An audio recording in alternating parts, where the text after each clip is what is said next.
আলহামদুলিল্লাহ, আল্লাহ তাআলার অশেষ মেহেরবানি, যিনি আমাদেরকে মাগরিবের নামাজ জামাতে আদায়ের তৌফিক দিয়েছেন।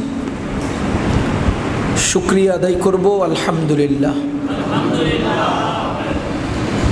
আজকে আমরা সূরা বাকারার 54 নম্বর আয়াত তেলাওয়াত করেছি। আয়াতের অনুবাদ, ওয়াইদ ক্বালা মূসা, আপনি স্মরণ করুন যখন মূসা বললেন লিকৌমিহি, তার কওমকে, ইয়া কওমি, হে কওম, ইন্নাকুম যালামতুম আনফুসাকুম, নিশ্চয় তোমরা নিজেদের উপর জুলুম করেছ। ইন্নাকুম যালামতুম আনফুসাকুম, নিশ্চয় তোমরা নিজেদের উপরে অত্যাচার করেছ, জুলুম করেছ। কিভাবে? বিত্তিখাদিকুমুল ইজলা, গরুর বাছুরকে পূজা করার মাধ্যমে, গরুর বাচ্চার পূজা করে তোমরা নিজেদের উপরে অত্যাচার করেছ।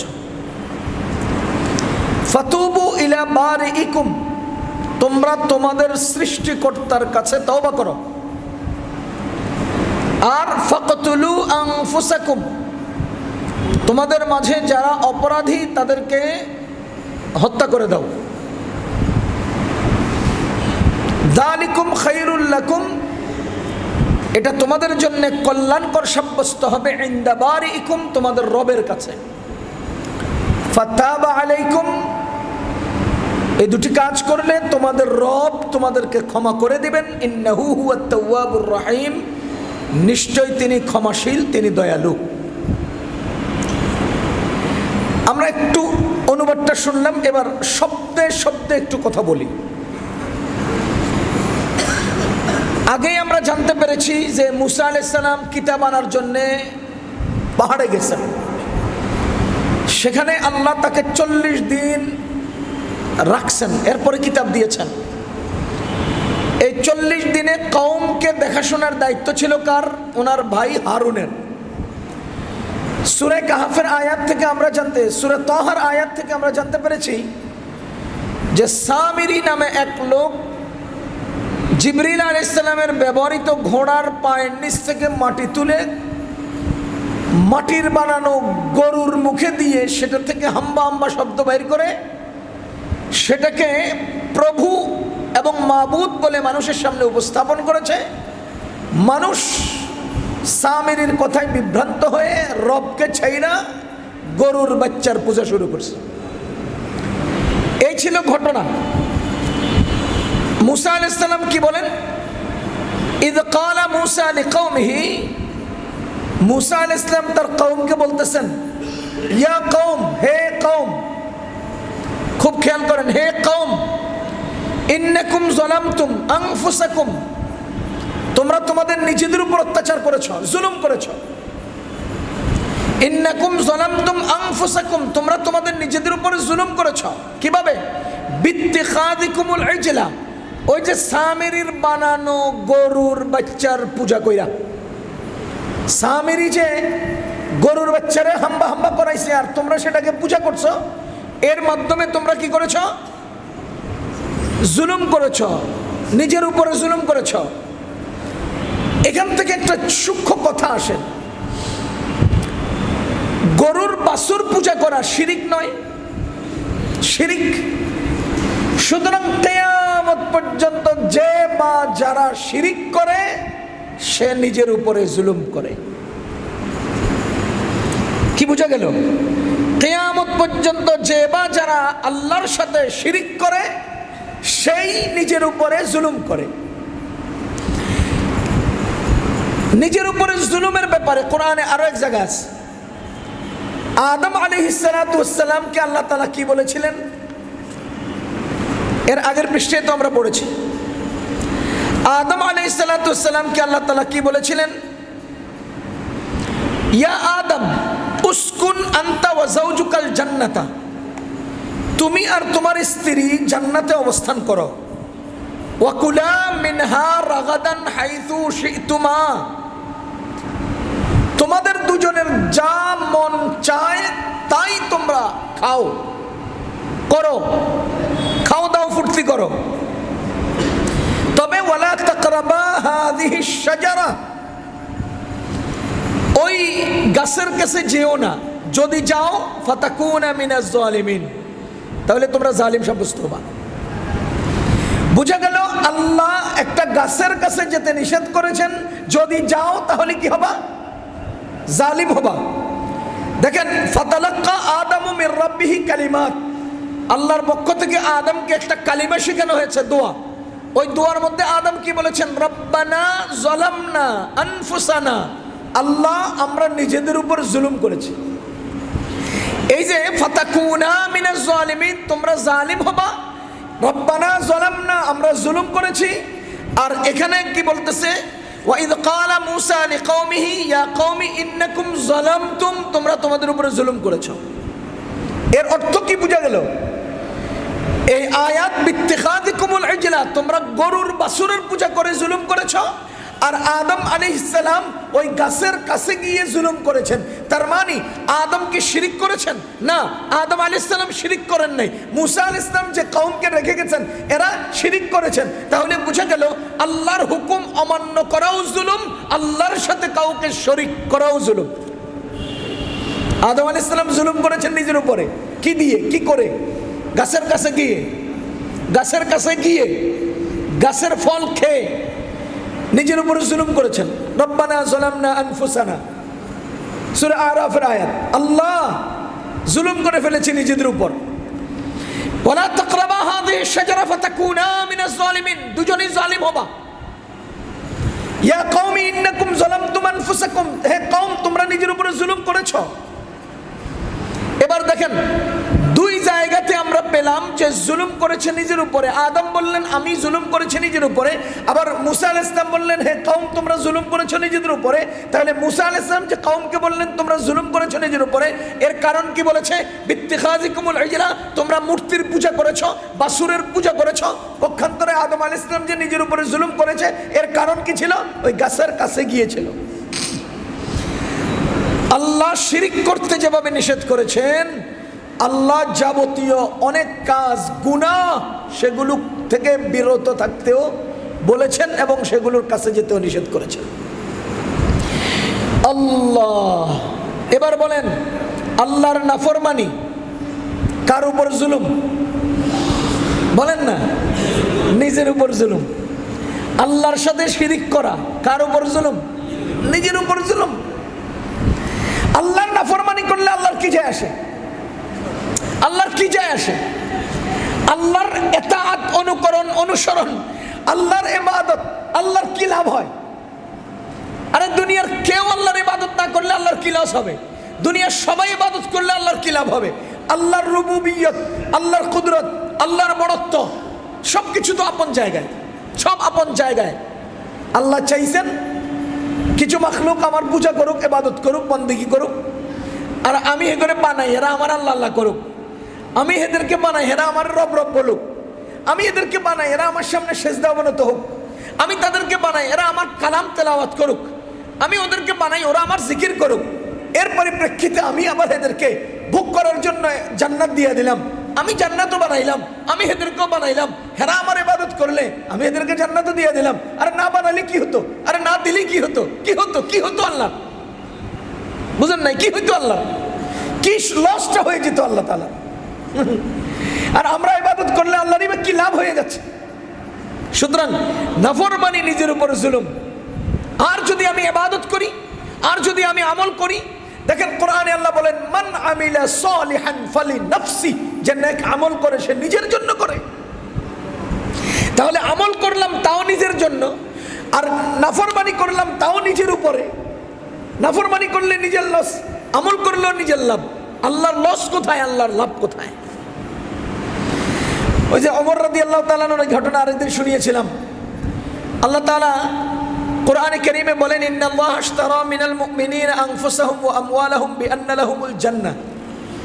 সূরা তাওবার 111 নম্বর আয়াত।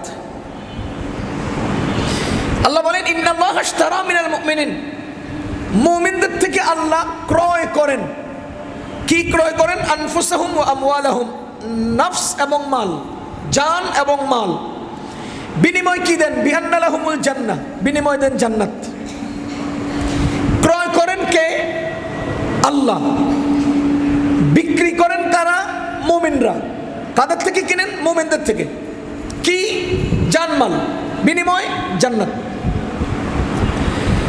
ওমর রাদিয়াল্লাহু তাআলা আনহু বলেন, দেখেন কি চমৎকার সওদা, কি চমৎকার বেচা বিক্রি, কি চমৎকার ব্যবসা। মুমিনদেরকে বানাইলেন আল্লাহ, জানমাল দিলেন আল্লাহ, জান্নাতও বানালেন আল্লাহ।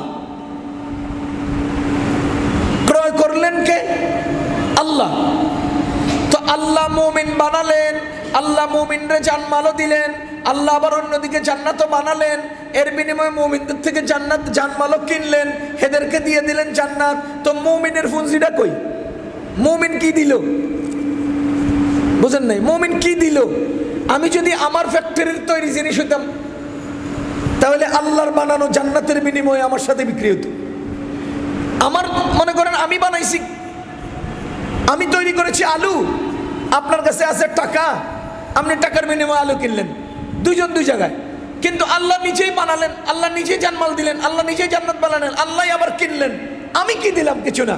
মাঝখানে শুধু আমি লাভবান হইলাম, মাঝখানে শুধু আমি ফায়দা নিলাম, আমার লাভ হলো, আমি ফায়দা নিলাম। সুবহানাল্লাহি ওয়া বিহামদিহি। তো ভাই, আল্লাহর ইবাদত করলে নিজের ফায়দা, আল্লাহর নাফরমানি করলে নিজের লস। তো আয়াতে কি বলছে? ইয়া কওমি ইন্নাকুম যালামতুম আনফুসাকুম, হে কওম তোমরা নিজের উপরে জুলুম করেছো। বিত্তিখাদিকুমুল ইজলা, কিসের মাধ্যমে? ওই গরুর বাছুরের পূজা করার মাধ্যমে। সুতরাং জুলুম থেকে এখন পরিত্রাণের একটা উপায় আছে, জুলুম থেকে মুক্তির পথ আছে। এই উম্মতের মুক্তির পথ দুইটা। আমাদেরটা বলতেছি, আমাদের এই উম্মতের মুক্তির পথ কয়টা বলেন না? একটা দুনিয়া থেকে চলে গেছেন, আর একটা বেঁচে আছে। কিয়ামত পর্যন্ত উম্মতের মুক্তির পথ দুইটা, একটা দুনিয়া থেকে চলে গেছেন, আর একটা বেঁচে আছে। চলে গেছেন মুহাম্মদুর রাসূলুল্লাহ সাল্লাল্লাহু আলাইহি ওয়াসাল্লাম, বেঁচে আছে তাওবা, বেঁচে আছে তাওবা ইস্তিগফার। তুমি যদি মুক্তি চাও তওবা করো, তুমি যদি মুক্তি চাও তওবা করো। তোমাকে মুক্তি দিতে পারতেন নবীজি, দুনিয়া থেকে চলে গেছেন। এখন তোমার মুক্তি নিতে হবে, মুক্তি পেতে হবে। মুক্তি পাওয়ার একটাই মাত্র পথ, সেটা কি? তাওবা। ফাতুবু ইলা বারিইকুম, ফাতুবু ইলা বারিইকুম। তোমরা তোমাদের উপরে জুলুম করেছো মূর্তির পূজা করে, বাছুরের পূজা করে। সুতরাং এই মুহূর্তে তোমাদের মুক্তির পথ হলো তোমরা তোমাদের রব এর কাছে তাওবা করো। এবার আসেন, আমরা কি আমাদের উপরে জুলুম করি না? আমরা আমাদের উপরে জুলুম করি না? আমরা গুনাহ করি না? কে গুনাহ করে না? গুনাহ করে না কে? গুনাহ করে না এমন কে আছে? নাই কেউ। নবীজি বলেছেন কুল্লুকুম খাত্তাউন, সবাই গুনাহগার, সবাই সবাই গুনাহে লিপ্ত। ওয়া খায়রুল খাত্তাইন আত-তাওয়াবুন, আর এই সব মানুষের মধ্যে উত্তম হলো সে যে তওবা করে। উত্তম কে? যে তওবা করে। তাহলে সবাই গুনাহ করে। এখন আপনি মনে করছেন আমি গুনাহগার, কারণ নবীজি বলেছেন আমি গুনাহগার। আবার আপনি মনে করছেন অমুক গুনাহগার, নবীজি বলেছেন তমুক গুনাহগার। আপনারাও তো বলেছেন যে আপনিও গুনাহগার। কি ভাই, সবাই তো গুনাহগার। কেউ তো আর এটা বলতে পারবো না যে আমি গুনাহ করি নাই, করি না, সবাই করি। কিন্তু তওবার বিনিময়ে আমি আমার গুনাহ থেকে মুক্তি পাই। নবীজি এজন্য বলেন ফাখাইরুল খাত্তাইন আত-তাওয়াবুন, উত্তম গুনাহগার হলেন সে যে আল্লাহর কাছে তাওবা করে। উত্তম মানুষ হলো সে যে আল্লাহর কাছে তাওবা করে। নবীজি বলেন তুবু ইলাল্লাহ, তোমরা আল্লাহর কাছে তওবা করো। আমি নবীজি বলেন আমি প্রতিদিন আল্লাহর কাছে 100 বারের উপরে তওবা করি, 100 বার। আমাদের নবীজি তওবা করেন তো আমরা কোথায়? আমাদের নবীজি ইস্তিগফার করেন, আমরা কোথায়? নবীজি এক হাদিসে আসছে নবীজি 70 বারের উপরে তওবা ইস্তিগফার করেন, আর এক হাদিসে আসছে 100 বার করে তওবা করেন। তাহলে নবীজি যদি তওবা আর ইস্তিগফার করেন তো আমাদের কি উপায়? ফাতুবু ইলা বারিইকুম, বারিউন মানি খালিকুন, বারিউন আই খালিকুন, যিনি তোমাকে বানিয়েছেন, যিনি তোমাকে সৃষ্টি করেছেন, তুমি তার কাছে তওবা করো। 1 নম্বর নির্দেশ। আর আমাদের কাছে আল্লাহ তাআলার নির্দেশ এটাই, তোমরা আল্লাহর কাছে তওবা করো। সুতরাং আমাদের জীবনে যত গুনাহ, যত অপরাধ, যত পদস্খলন হয়েছে, সব কিছুর জন্য আমাদের তওবা, একটাই পথ তওবা। হাদিসে আসছে যদি তোমরা তওবা না করতে আল্লাহ তোমাদেরকে ধ্বংস করে দিত, যদি তোমরা গুনাহ না করতে আল্লাহ তোমাদেরকে ধ্বংস করে দিত। দুইটা বিষয় এখানে, যদি তোমরা গুনাহ না করতে তাও ধ্বংস করে দিতেন, যদি তোমরা তওবা না করতে তাও ধ্বংস করে দিতেন। তোমরা গুনাহ করো, তওবা করো, এজন্য আল্লাহ তোমাদেরকে বাঁচিয়ে রেখেছেন। আমরা গুনাহ করি, তওবা করি, এজন্য আমাদেরকে আল্লাহ বাঁচিয়ে রেখেছেন। সুতরাং আমাদের জীবনে কত গুনাহ, কত অপরাধ, কত অপরাধ।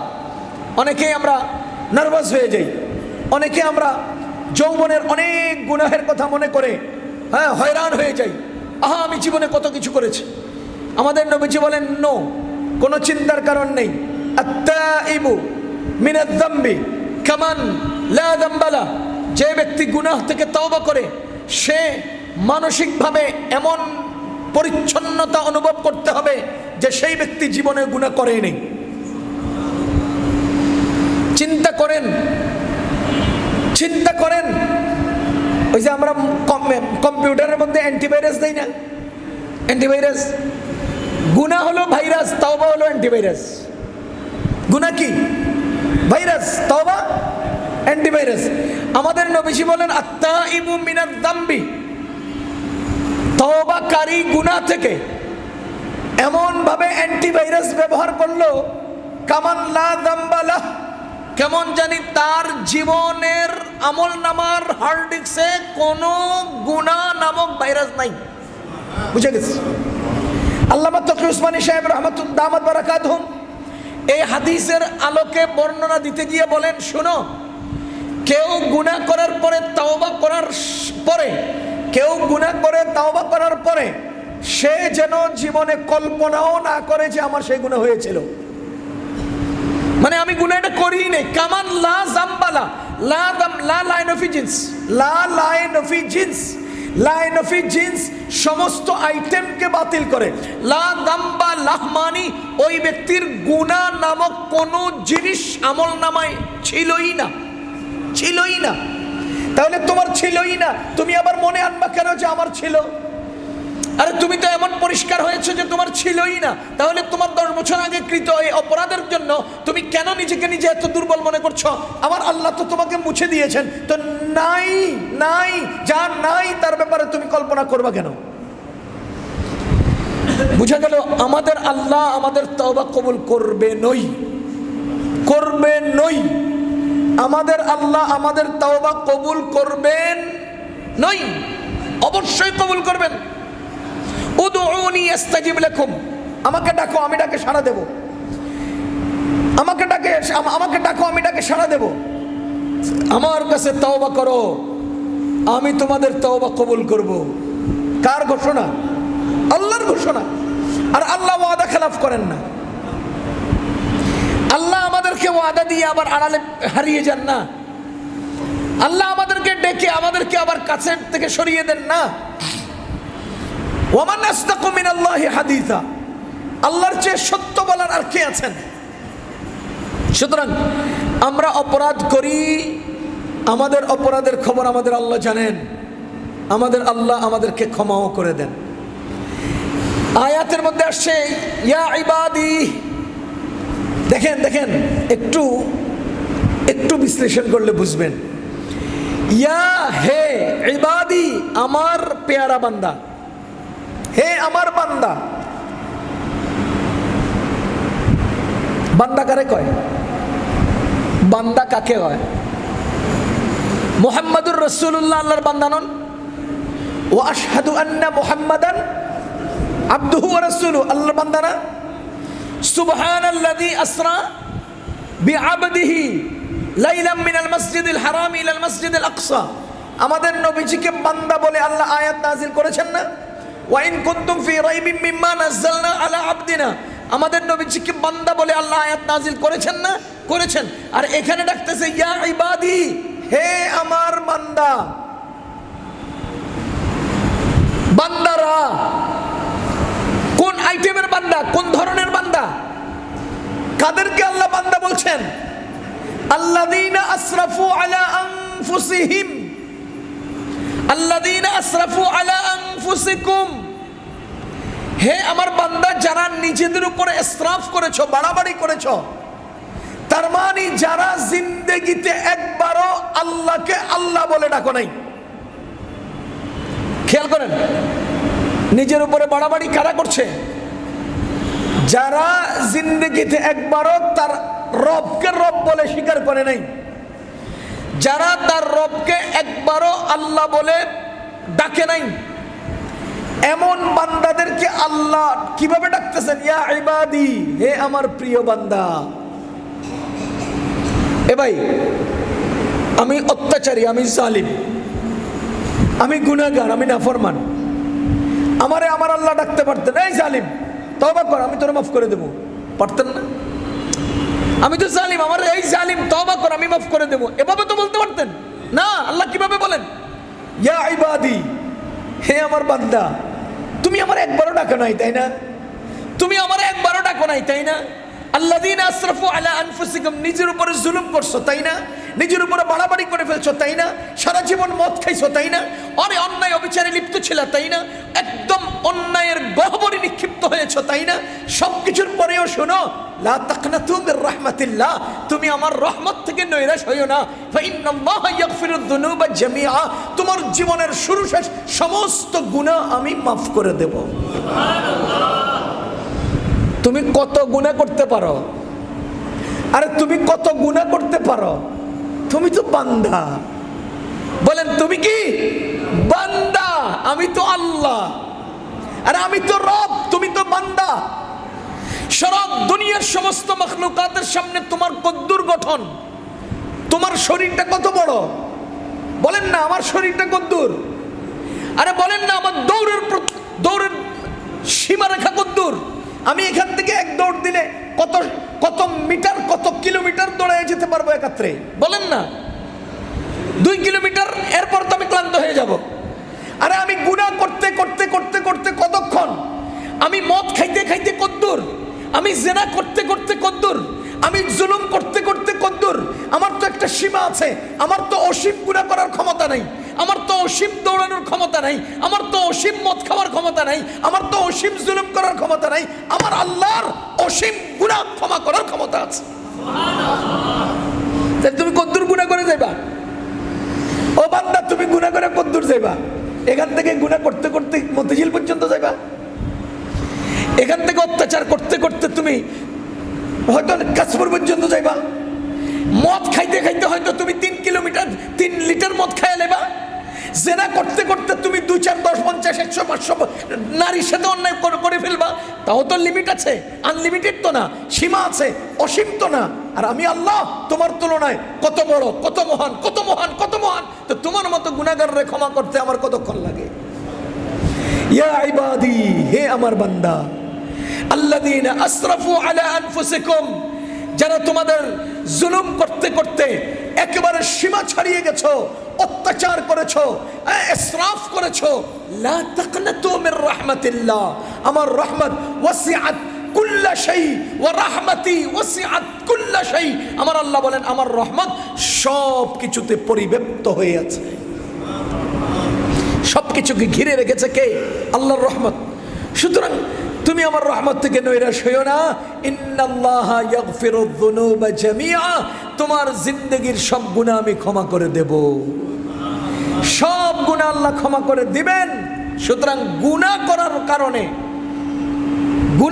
কারণে নার্ভাস হওয়ার সুযোগ নেই। গুনাহ করার কারণে নিজের জীবনকে অতিষ্ঠ করে দেওয়ার সুযোগ নাই।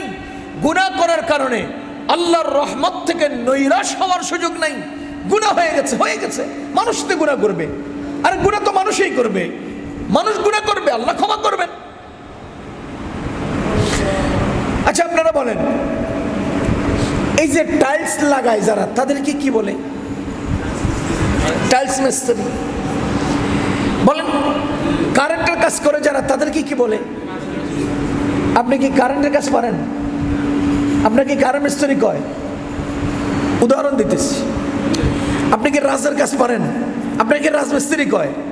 আপনি কি খেলা পারেন? আপনার কি কেউ খেলোয়াড় কয়? বলেন বলেন। আপনি কি গাড়ি চালাতে পারেন? আপনার কি কেউ ড্রাইভার কয়? তো গাড়ি চালাতে না পারলে ড্রাইভার যদি না কয়, রাজের কাজ না জানলে রাজমিস্ত্রি যদি না কয়, কারেন্টের কাজ না জানলে ইলেকট্রিক মিস্ত্রি যদি না কয়, তোর ক্ষমা না করলে তারা গাফুর বলবে কে? বলেন, ক্ষমা না করলে আল্লাহরে গাফুর বলবে কে? ক্ষমাই যদি না করেন তিনি গফফার হবেন কিভাবে? দয়াই যদি না করেন তিনি রহমান হবেন কিভাবে? আরে ভাই, আমি খেলতে না পারলে খেলোয়াড় হই না, তিনি ক্ষমা না করলে গফুর হবেন কেন? বুঝেন নাই? তিনি ক্ষমা না করলে গফুর হবেন কেন? তিনি ক্ষমা না করলে গফফার হবেন কেন? তিনি দোষ গোপন না করলে সত্তার হবেন কেন? তিনি দান না করলে ওয়াহাব হবেন কেন? তিনি যদি রহমার দয়া না করেন তিনি রহিম আর রহমান হবেন কেন? কেন হবেন? আর তিনি তো নিজেই বলে দিচ্ছেন আমি রহমান। তিনি দয়া করেন বলেই তো তিনি রহমান। তিনি গফুর কেন? তিনি ক্ষমা করেন বলেই তো তিনি গফুর। সুতরাং ইন্নাকুম যালামতুম আনফুসাকুম, আমরা সবাই নিজের উপরে জুলুম করেছি। কি পরিমাণ করেছি আমিও জানি না। বলেন, আমি কি পরিমাণ আমার উপর জুলুম করেছি আমিও জানি না। এমন বহু ঘটনা আছে যেগুলো আমি জানি, মনে নেই, করে ফেলেছি টাইম মতো, কিন্তু মনে নেই। দু চারটা জীবনে মনে থাকে, অন্যায়ের কথা দু চারটা মনে থাকে, আস্তে আস্তে ভুলে যাই, হারিয়ে যায়। ভাইও, সব গুনাহের কথা মনেও নাই, কিন্তু তিনি সব জানেন। এজন্য আমরা আমাদের উপরে জুলুম করলে কিসের মাধ্যমে জুলুম করি? এই আয়াত এবং পূর্বের আয়াত থেকে আমরা জানতে পারি আল্লাহর নাফরমানির মাধ্যমে বান্দা নিজের উপরে জুলুম করে, শিরিক করার মাধ্যমে বান্দা নিজের উপরে জুলুম করে, গুনাহ করার মাধ্যমে বান্দা নিজের উপরে জুলুম করে। মূসা আলাইহিস সালাম তার কওমকে কি বললেন? ইন্নাকুম যালামতুম আনফুসাকুম বিত্তিখাযিকুমুল ইজলা, তোমরা ওই গরুর বাছুরের পূজা করার মাধ্যমে নিজেদের উপরে জুলুম করেছো। আদম আলাইহিস সালাম ওই গাছের কাছে যাওয়ার মাধ্যমে নিজের উপরে জুলুম করেছেন। রব্বানা যালামনা আনফুসানা ইয়া কওমি ইন্নাকুম যালামতুম আনফুসাকুম। তাইলে বুঝা গেল জুলুম হয় শিরকের মাধ্যমে, নাফরমানির মাধ্যমে। এবার জুলুম থেকে মুক্তির উপায় কি? বলেন, নিজের উপরে জুলুম করলে মুক্তির উপায় তাওবা। বলেন, মুক্তির উপায় তাওবা। মুক্তি পেতে হলে তোমাদের রবের কাছে তোমরা তাওবা করো। আর মূসা আলাইহিস সালামের কওমের মধ্যে যারা ওই কাজটা করেছিল, ওই মূর্তি পূজার মাধ্যমে, মূর্তি পূজার মাধ্যম যারা তৈরি করেছে এবং এর প্রতি যারা উৎসাহিত করেছে, হ্যাঁ, গুনাহ তো একজনে শুরু করে না। কি বলেন? আমাদের দেশে ভণ্ড পীর আছে না? এই ভণ্ড পীর তো হেলো পীর দুলা, কিন্তু তারে পীরের আসনে বসাইয়া তার অনেক মুরিদান কারা বানায়। সাইডে আরো দু চারটা থাকে, সাইডে আরো দু চারটা থাকে না, সুন্দর মন্দর লোক একটারে সাজাই গুজাই এনে বসাই দিয়ে আমি আর আপনি যদি শুরু করি, ভাই এই যে আসেন বাবা, খালি চুপচাপ বয়ে থাকবো, আমরা দুইজনে লেকচার দিয়ে হাজার হাজার মানুষ বানাই ফেলবো এর মুরিদ। তাহলে বুঝা গেল অন্যায় শুরু করে একজনে, কিন্তু তাদের প্রশ্রয় দিয়ে আরো 10 জনকে এর মধ্যে আকৃষ্ট করার কিছু লোক এর সঙ্গী হয়। তো আল্লাহ মূসা আলাইহিস সালাম তার কওমকে কি বললেন? ফাকতুলু আনফুসাকুম, তোমরা যারা এর মধ্যে অন্যায়টাতে জড়িয়েছে, এই অত্যাচারের হোতা, যারা এই গুনাহের মূল কাণ্ডারি, এগুলোরে ফাকতুলু আনফুসাকুম, এটা শেষ করে দাও। তার মানে কি? তার মানে কি? যদি আঙ্গুলের অগ্রভাগে কোনো ক্যান্সার আক্রান্ত হয়, এটা পচন ধরে আস্তে আস্তে এটা হাঁটু পর্যন্ত আসে, হাঁটু থেকে রানের দিকে আসবে, রান থেকে পেট বুকের দিকে চলে আসবে। সুতরাং তোমরা আঙ্গুলের আগাটারে কেটে ফেলো, আঙ্গুলের আগাটারে কেটে ফেলো। ফাকতুলু আনফুসাকুম, এই অপরাধী হোতাদের কল্লা ফেলে দাও, অপারেশন করে দাও, তাহলে দেখবা বাকি সব বেঁচে যাবে, পুরো অঙ্গ বেঁচে যাবে। যদি আঙ্গুলের শুরু থেকে এটারে টিকে রাখো, তো এর থেকে আস্তে আস্তে আস্তে আস্তে সম্প্রসারিত হয়ে পুরা জাতি, পুরা গোষ্ঠী, পুরা বডি শেষ হয়ে যাবে। এজন্য আমাদের নবীজি সাল্লাল্লাহু আলাইহি ওয়াসাল্লামের যুগেও তো কাব বিন আশরাফের মতো ব্যক্তিটারে অপারেশন করা হয়েছে। ওই যে আবু রাফের মতো জাদরাল ইহুদি লিডারকে অপারেশন করা হয়েছে। আবু জাহাল প্রথম যুদ্ধে অপারেশনের শিকার হয়েছে। এইভাবে আল্লাহ তাআলা করিয়ে নিয়েছেন কেন? যাতে করে এদের দ্বারা ভাইরাস পুরো জাতিকে আক্রান্ত না করতে পারে। বাংলাদেশে বর্তমানে যে স্বাধীনতা এসেছে, এর মধ্যে যারা যারা হতা ছিল, এদিনে যদি চৌরাস্তার মধ্যে ফাঁসি দিয়ে লটকাই দিত, তাহলে নতুন অভ্যুত্থান তৈরি হতো না, নতুন করে এসব ইসকনের জন্ম হতো না, এই সমস্ত আদালতের চত্বরে আওয়ামী লীগগুলো আবার নতুন চেহারা দেখাতে পারতো না, যদি প্রথম কাতারের সারিগুলোর অপারেশন করে ফেলতো। এই অপারেশন না করার কারণে এই অবস্থা। আমি তো বলি, ওবায়দুল কাদের সাহেব বলেছিলেন আওয়ামী লীগ পইরে গেলে 5 লক্ষ লোক মারা যাবে।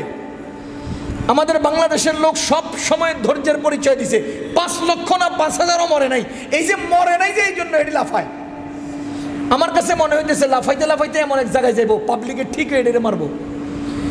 আর কত সহ্যের বাদ ভাঙছস, 15 বছর পর্যন্ত কষ্ট দিছস, চাইছিলাম তো করে চুপচাপ রেখা কিছুই করবো, অন্তর আর মানতেছস না, আয় ফোন নিয়ে সোজা করে আনামো। দেখবেন অঞ্চল অঞ্চলে আওয়ামী লীগ পিটেব মানুষ, যেভাবে বাড়াবাড়ি করতেছে। আল্লাহ হেফাজত করুক। ফাকতুলু আনফুসাকুম, আল্লাহর নির্দেশ, এই সব বিস্ফোরকগুলোর কল্লা ফেলে দাও। মুসা আলাইহিস সালাম তার কওমরে বলেছে যে যেগুলো তোদেরকে বিভ্রান্ত করে যে বাসুর পূজায় লিপ্ত করেছে, এগুলো সব কল্লা ফেলে দে। যদি করস তো কি হবে? দালিকুম খায়রুল লাকুম ইনদা বারিইকুম, এই দুইটা কাজ তোমাদের রবের কাছে তোমাদের জন্য কল্যাণকর হবে। 1 নাম্বার, সবাই আল্লাহর দিকে মনোনিবেশ করো, তওবা করো। 2 নাম্বার, ঘাটতারাগুলোর ঘাড় ফেলে দাও। এই 2 কাজ যদি তোমরা করো, দালিকুম খায়রুল লাকুম ইনদা বারিইকুম, এটা তোমাদের রবের কাছে অনেক কল্যাণকর। ফাতাবা আলাইকুম, এরপরে দেখবা তোমাদের রব তোমাদেরকে ক্ষমা করে দিয়েছেন। ফাতাবা আলাইকুম, তোমাদের রব তোমাদেরকে ক্ষমা করে দিয়েছেন। আল্লাহ তাআলা মুসা আলাইহিস সালামের কওমকে ক্ষমা করেছেন যখন তারা এই কাজটা করেছে। ও কি করেছে? সবাই আল্লাহর দিকে মনোনিবেশ করে তওবা করেছে, তাওরাত কিতাবকে গ্রহণ করেছে, আর ঘাটতারাগুলোর কল্লা ফেলে দিয়েছে। তখন আল্লাহ তাআলা তাদেরকে ক্ষমা করেছেন। ইন্নাহু হুয়াত তাওয়াবুর রহিম, নিশ্চয়ই আল্লাহ ক্ষমাশীল এবং দয়ালু। আল্লাহ ক্ষমা করেন, দয়া করেন। আল্লাহ ক্ষমা করেন, দয়া করেন। সুতরাং আমরা আজকের এই আয়াত থেকে কি পেলাম? আল্লাহর হুকুম অমান্য করার সুযোগ নাই, আল্লাহর সাথে কাউকে শিরিক সাব্যস্ত করার সুযোগ নাই। হো হো ইয়াবুদুনানি লা ইউশরিকুনা বি শাইআ, সূরা নূরের আয়াত। তোমরা আল্লাহর ইবাদত করো, কাউকে আল্লাহর সাথে শরীক করো না। ওয়া আন্নাল মাসাজিদা লিল্লাহ ফালা তাদউ মা'আল্লাহি আহাদা, মসজিদ আল্লাহর ঘর, আল্লাহর সাথে তোমরা আর কাউকে ডাইকো না। সূরা জিন্নের আয়াত। এই সবগুলো আয়াত থেকে কি বোঝা যায়? আল্লাহর সাথে কাউকে শরীক করা যাবে না, আল্লাহ ছাড়া অন্য কারো ইবাদত করা যাবে না।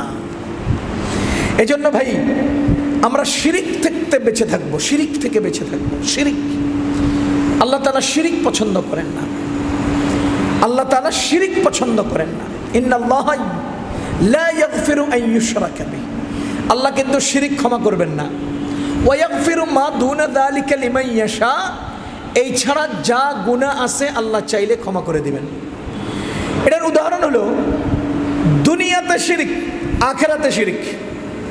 আমি আরো সহজ করে বলি, একজন লোক শিরিক করেছে, দুনিয়াতে বেঁচে আছে, আরেকজন লোক শিরিকের গুনাহ নিয়ে মারা গেছে। তো যে লোকের কাছে শিরিকের গুনাহ আছে, ওই লোকের কাছে আবার হারাম খাওয়ার গুনাহ আছে। যে লোকের কাছে শিরিকের গুনাহ আছে, ওই লোকের কাছে মনে করেন অন্য কোনো বড় গুনাহ আছে, জিনা, মদ খাওয়া, এগুলোর গুনাহ আছে। আরেকজন এমন যার কাছে শিরিকের গুনাহ নাই কিন্তু নাফরমানির গুনাহ আছে। এই দুইজন কিয়ামতের দিন হাজির হবে। আল্লাহ বলেন ইন্নাল্লাহা লা ইয়াগফিরু আন ইউশরাকা বিহি, শিরিক ওয়ালারে মাফ নাই। আর এই বেটার কাছে অনেক গুনাহ কিন্তু শিরিক নাই, মাফ। শিরিক ওয়ালার মাফ নাই, শিরিক নাই অথচ গুনাহ আছে, ওয়াগফিরু মা দুনা যালিকা লিমান ইয়াশা। গুনাহ আছে, শিরিক নাই, আল্লাহ চাইলে মাফ করে দিবেন। শিরিক আছে, গুনাহ নাই, অথবা গুনাহ সহ শিরিক আছে, শিরিকের লেশ মাত্র আছে, মাফ নাই। এবার বলেন কিয়ামতের দিন যারা শিরিক নিয়ে উঠবে তাদের মাফ নাই। কথা বুঝতেছেন আপনারা? অন্য গুনাহগুলো মাফ হওয়ার সম্ভাবনা আছে। পক্ষান্তরে কেউ যদি দুনিয়াতে শিরিক করে আর তার বেঁচে থাকাকালে তওবা করে তাইলে মাফ আছে। শিরিক দুনিয়াতে থাকাকালে তওবা করলে মাফ আছে, কুফর দুনিয়াতে থাকাকালে তওবা করলে মাফ আছে, অন্যান্য গুনাহ দুনিয়াতে থাকাকালে তওবা করলে তওবার দ্বারা মাফ আছে। কিন্তু গুনাহ নিয়ে কবরে গেছে, গুনাহ নিয়ে হাসরে গেছে, গুনাহ মাফের সম্ভাবনা আছে। শিরিক নিয়ে কবরে গেছে, শিরিক নিয়ে হাসরে গেছে, মাফের কোনো সম্ভাবনা নাই। কথা কি বুঝতেছেন আপনারা? অঙ্ক এইভাবে করেন, দুনিয়াতে শিরিক আছে, তওবা আছে, শিরিক মাফ। দুনিয়াতে গুনাহ আছে, তওবা আছে, গুনাহ মাফ।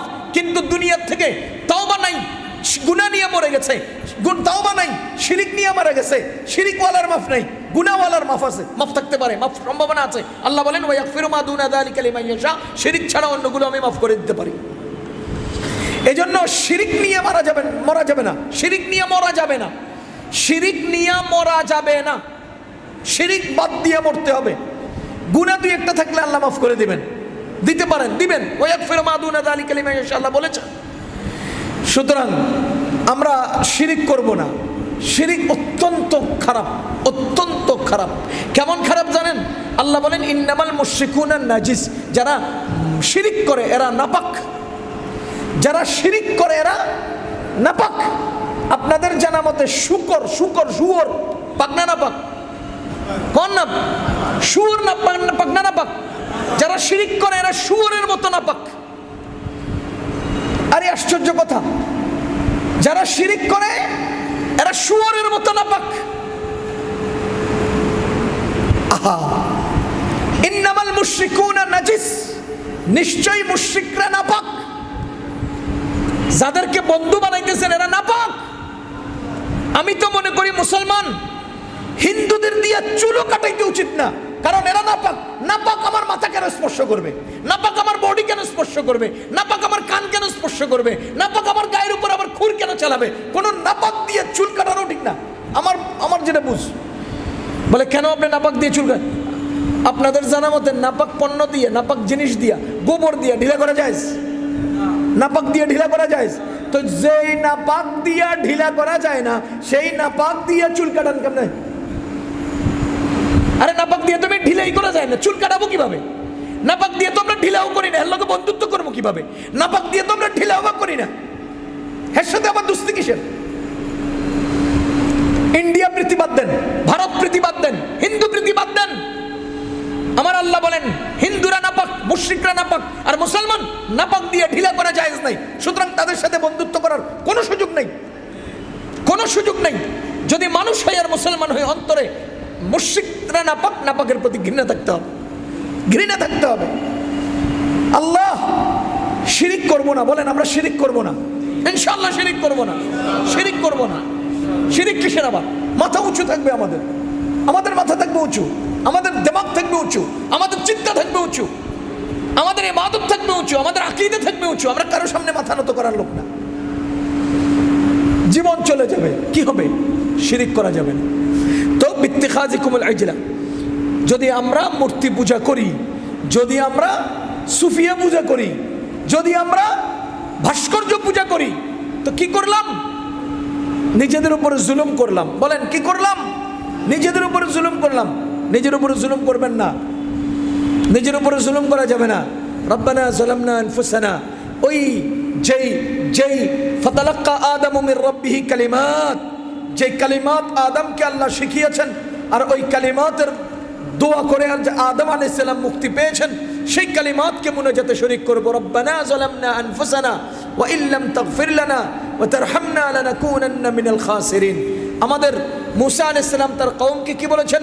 ফাতুবু ইলা বারিকুম, তোমরা তোমাদের উপরে জুলুম করেছো, জুলুম থেকে মুক্ত হতে হলে, মুক্তি পেতে হলে তোমাদের রবের কাছে তওবা করো। আমাদের নবীজি কি বলেছেন? ফাতুবু ইলা বারিকুম, তোমরা তোমাদের রবের কাছে তওবা করো। আমাদের রব কি বলেছেন? ফাতুবু ইলা বারিকুম, তোমরা তোমাদের রবের কাছে তওবা করো।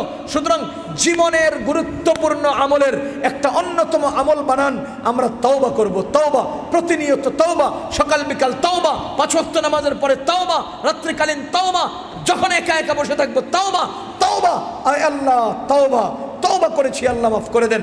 হাদিসে আসছে যে ব্যক্তি বলবে আস্তাগফিরুল্লাহ রাব্বি মিন কুল্লি যামবিন ওয়া আতুবু ইলাইহি, আস্তাগফিরুল্লাহ রাব্বি মিন কুল্লি যামবিন ওয়া আতুবু ইলাইহি, যে ব্যক্তি এতটুকুন বলবে আমাদের নবীজি বলেন সে সমুদ্রের ফানা সমান গুনাহ করলেও আল্লাহ তাকে ক্ষমা করে দিবেন।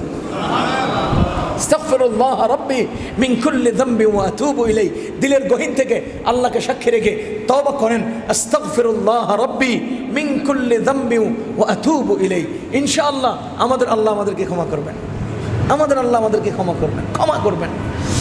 তো সব সময় আমরা তওবার আমল করব। হাদিসের মধ্যে আসছে ইস্তিগফার, তওবা খুব গুরুত্বপূর্ণ আমল। মানুষ পেরেশান, টাকা নাই, পয়সা নাই, খানা নাই, ইজ্জত নাই, সম্মান নাই, হ্যাঁ, সংকীর্ণতা, ঘরের থেকে বেরোতে পারি না, মানুষ মান দেয় না, সম্মান দেয় না, ইজ্জত দেয় না, দুনিয়া সংকীর্ণ হয়ে পড়েছে। আপনার জন্য একটাই কৌশল, قال رسول الله صلى الله عليه وسلم من لزم الاستغفار, যে ব্যক্তি নিজের আমলের মধ্যে প্রতিদিনের আমলে ইস্তিগফারকে যুক্ত করে, জাআলাল্লাহু লাহু মিন কুল্লি দায়কিন মাখরাজা, আল্লাহ তাআলা তার সমস্ত সংকীর্ণতাকে খুলে দিবেন। ওয়া মিন কুল্লি হাম্মিন ফারাজা, আল্লাহ তার সমস্ত পেরেশানিকে দূর করে দিবেন। ওয়া রাযাকাহু মিন হাইথু লা ইয়াহতাসিব, আল্লাহ তার অজানা অকল্পনীয় জগৎ থেকে রিজিকের আয়োজন করে দিবেন। সুতরাং প্রতিদিন ইস্তিগফারের আমলকে যুক্ত করেন। বাধ্যতামূলক নিজের আমল নামায় প্রতিদিন অন্তত 100 বার আস্তাগফিরুল্লাহ, এতটুকুন। আর আমি বলি আস্তাগফিরুল্লাহ ওয়া আতুবু ইলাইহি, ওই যে আস্তাগফিরুল্লাহ রাব্বি মিন কুল্লি যামবিন ওয়া আতুবু ইলাইহি, শব্দ দুইটা, আস্তাগফিরুল্লাহ ওয়া আতুবু ইলাইহি, আস্তাগফিরুল্লাহ ওয়া আতুবু ইলাইহি, আস্তাগফিরুল্লাহ ওয়া আতুবু ইলাইহি। এটাকে আমরা আমাদের আমল নামায় প্রতিদিন যুক্ত করি, প্রতিদিন পড়তে থাকি, প্রতিদিন চলতে থাকুক, প্রতিদিন আমল করেন। হাতের মধ্যে তসবিহ একটা লন, সবাই লন আজকে থেকে হাতের মধ্যে তসবিহ। যে কেউ মানুষকে দেখায় এমনি করবেন, আস্তাগফিরুল্লাহ ওয়া আতুবু ইলাইহি, আস্তাগফিরুল্লাহ ওয়া আতুবু ইলাইহি, দেখায় করবেন। আপনি বলবে, কেউ যেন বলবে কেরে মিয়া দেখানোর জন্য আমল করতেছ, বলবেন হ্যাঁ আমি দেখানোর জন্য আমল করতেছি। আমি আমার আল্লাহর কুদরতের কসম করে বলছি, দেখানো ছাড়া আমল শুরু হবে না, দেখানো ছাড়া আমল শুরু হবে না। যদি কই যে দেখে নেবো মানুষ আমল কেমনে করি, তো আমলই করবেন না, দেখায় আমল করেন। যেদিন দিলের মধ্যে আঘাত করবে, হায় মানুষ তো দেখে ফেলতেছে, তখন দেখবেন অটো নিজেই গোপন করে ফেলবেন। বুঝতে পারিনি, মানুষ দেখবে এই চিন্তায় আমল শুরু না করলে আমল হবে না। মানুষকে দেখাই আমল শুরু করেন, আমল করতে করতে দিল তৈরি হয়ে গেলে তখন আর দেখাইতে মন চাইবে না। বুঝাইতে পারছি আমি? দেখে এই অজুহাতের আমল না করলে আমল হবে না। দেখুক, আমল করেন, এরপরে যখন আমল শুরু হয়ে যাবে নিজেকেই নিজে প্রশ্ন করবেন, কিরে মানুষ না দেখে ফেলে, আমি কি মানুষ দেখানোর জন্য আমল করব না, তখন নিজেই গোপন করবেন, আমল চালু থাকবে। এই জন্য হাতে তসবিহ নেন, তসবিহ একটা নেন। একজনে কবে হুজুর তসবিহ ব্যবহার করে তো বেদাত, ভাই আমল নাই, বেদাতের তামাশ করবেন কোত্থেকে? আমল নাই, আপনি হাত এখানে বাঁধলাম না এখানে বাঁধলাম, এই মাসআলা দিয়া নামাজিরে মসজিদ থেকে বাইর করার চিন্তা না কইরা বেনামাজিরে মসজিদে ঢুকানোর চিন্তা করেন। মানুষ এমনি হলেও তো বানলো, তাও তো নামাজ পড়ে, এমনি বানলেও তো নামাজ তো পড়ে। আপনি যদি গঞ্জে তোর এমনি বানলে হবো না নামাজ, তো হ্যাঁ কবে নামাজে পড়তাম না, এমনি বানলে নামাজ হতো না, নামাজে পড়তাম না, তো নামাজিরে বাইর করলেন না নাকি? আপনি নামাজিরে ঘর থেকে মসজিদ থেকে না বাইর করে বাইরে ঘুরতেছে, হে করে মসজিদে ঢুকানোর চিন্তা করেন। বলে তুই হাত না বান্ধা নামাজ পড়, তাও মসজিদে যা, হাত বান্ধিস না তাও মসজিদে যা। ওই যে মৌলানা আব্দুল মজিদ নদীম সাহেব একজন বড় বুজুর্গ ছিলেন, পাকিস্তানের অনেক বড় বুজুর্গ, বাংলাদেশে আসতেন। হুজুরে একদিন কাবা শরীফের চৌহদ্দির মধ্যে মাতাফে তসবিহ টিপতেছে, বৈশা জিকির করতেছে। তো এক আরবি এসে জিজ্ঞেস করে, মাহাদিহি, ও মিয়া ভাই তোমার হাতে এটা কি? তো তিনি বলতেছেন হাদিহি মুযাক্কিরা, হাদিহি মুযাক্কিরা। মুযাক্কিরাতুন মানে যে স্মরণ করিয়ে দেয়, যে স্মরণ করিয়ে দেয়। হাদিহি মুযাক্কিরাতুন, এটা তো স্মরণ করিয়ে দেয় কারে? আল্লাহকে। আমি যখন আল্লাহ ভুলে যাই তখন এই তসবিহ হাতে নিলে তসবিহ আমারে আমার রবের কথা মনে করিয়ে দেয়। সুতরাং এটা তসবিহ না, এটা আমারে আল্লাহর কথা মনে করিয়ে দেওয়ার যন্ত্র। পরে ওই আরবি বলতেছে, ওমিয়া রাসূল সাল্লাল্লাহু আলাইহি ওয়াসাল্লাম তো কখনো এটা আমল করেন নাই, এটা ব্যবহার করেন নাই। ওমিয়া রাসূল সাল্লাল্লাহু আলাইহি ওয়াসাল্লাম তো এটা কখনো ব্যবহার করেন নাই। তা আব্দুল মজিদ নাজিম সাহেব তাকে পাল্টা জিজ্ঞেস করতেছেন, মাতা নাসিয়ার রাসূলু রাব্বাহু, রাসূল তার রবকে কখন ভুলে গেছেন? আরে রাসূল তো তার রবকে কখনো ভুলেন নাই, ওনারে মনে করিয়ে দেওয়ার তো কোনো যন্ত্রের দরকার নাই। আমি তো ভুলে যাই, আমারে মনে করিয়ে দেওয়ার যন্ত্রের দরকার আছে। মাতা নাসিয়ার রাসূলু রাব্বাহু, রাসূল তার রবকে কবে ভুলে গেছেন? ভুলে নাই। তো না বললে ওনার এটা লাগবে কেন? বুঝেন নাই? আর আমি কেন ব্যবহার করি? এটা হাতে না থাকলে আমার কত কিছু চিন্তা আসে, এটা হাতে থাকলে অটো আল্লাহ আল্লাহ আল্লাহ আল্লাহ আল্লাহ আল্লাহ হুদয় আসে। তার মানে এটা হাতে থাকলে আমার জেহেনের মধ্যে এই হাতে টিপতে থাকে, আল্লাহ কো আল্লাহ কো আল্লাহ কো আল্লাহ কো, আস্তাগফিরুল্লাহ কো, সুবহানাল্লাহ বল, আল্লাহু আকবার বল। কেন? এটা আমার হাতে আছে, আমার আঙ্গুলে টিপে আর আমার জেহেনের মধ্যে বাড়ি দেয়, আল্লাহ কো, তো আমি আল্লাহ কই। এটা আমার মনে করিয়ে দেয়। এখানে বেদাত না দাঁত এত কিছুর হিসাব পরে আগে হাতে লইয়া কাম শুরু করেন, আগে হাতে নিয়ে শুরু করেন, আজ থেকে ধরেন। আমার মনে আছে, আমি আরেকদিন শুনিয়েছিলাম কিনা আপনাদেরকে, হোসেন ভাই, আমার মোবাইলে নাম্বার সেভ আছে নাম্বার, উনি ওই যে বোস্টন থাকে, আমেরিকার বোস্টনে।